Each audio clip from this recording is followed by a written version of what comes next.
In digital Marathi, जनतेच्या हक्काचं व्यासपीठ। कल्याण गुन्हे शाखेच्या पथकाने डोंबिवली पूर्वेतील गोकुळधाम टॉवरमध्ये मोठी धडक कारवाई करत सराईत गुन्हेगार रोशन झा याला जेरबंद केले। त्याच्याकडून गावठी पिस्तुलांसह मोठ्या प्रमाणात घातक शस्त्रसाठा जप्त करण्यात आला असून या कारवाईने परिसरात खळबळ उडाली आहे। सहाय्यक पोलीस उपनिरीक्षक दत्ताराम भोसले यांना मिळालेल्या गुप्त माहितीच्या आधारे युनिट 3च्या पथकाने गोकुळधाम टॉवर परिसरात सापळा रचला। झहाच्या घरावर टाकलेल्या अचानक छाप्यात 3 गावठी पिस्तूल, 3 जिवंत काडतुसे, 2 मॅगझिन, 1 खंजीर, 2 चाकू आणि 2 तलवारी असा मोठा शस्त्रसाठा जप्त करण्यात आला। रोशन झा हा उल्हासनगरातील विविध पोलीस ठाण्यात 7 गंभीर गुन्ह्यात वॉन्टेड असून सराईत गुन्हेगार म्हणून त्याची नोंद आहे, अशी माहिती गुन्हे शाखेकडून देण्यात आली।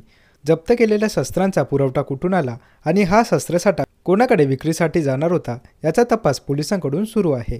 दरम्यान रोशन झा याला काही स्थानिक राजकीय नेत्यांचा आश्रय असल्याची चर्चा असून पोलिसांनी या बाजूनेही तपासाची चक्रे गतिमान केली आहेत।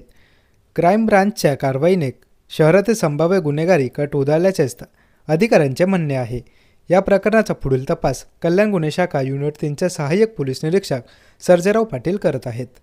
स्थानिक स्वराज्य संस्था व महानगरपालिका इलेक्शनच्या अनुषंगाने क्राईम युनिट 3च्या अंमलदारांच्या वतीने की आम्ही सराईत गुन्हेगार आणि जे अग्निशस्त्र किंवा इतर शस्त्र बाळगणारे आरोपी असतात त्यांच्यावर बारकाईने लक्ष ठेवत असताना दिनांक 13/11/2025 रोजी आमच्या युनिटचे ASI दत्ताराम भोसले यांना एक गोपनीय माहिती मिळाली की गोकुळधाम बिल्डिंग दिसलेपाडा येथील सी विंग 202 रूम नंबर येथे रेकॉर्ड इसम नामे रोशन झा याने काही शस्त्रे, अग्निशस्त्रे आणि इतर शस्त्रे विक्रीसाठी आणून लपून ठेवलेले आहेत।